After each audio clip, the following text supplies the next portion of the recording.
रात्रीची चपाती उरली की त्याचं काय करायचं तेच समजत नाही.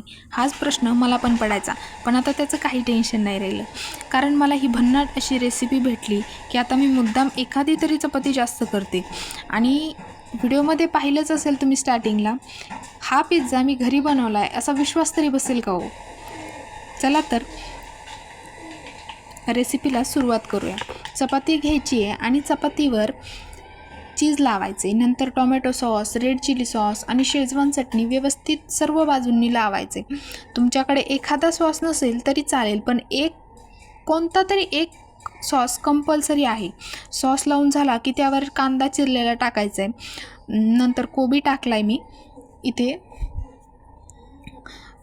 तुम्हाला पाहिजे असेल तर तुम्ही बाकीच्या भाज्या पण टाकू शकता, जसे शिमला मिरची, गाजर, टोमॅटो. मला जास्त भाज्या आवडत नाही त्याच्यामुळे मी फक्त कोबी टाकला आहे.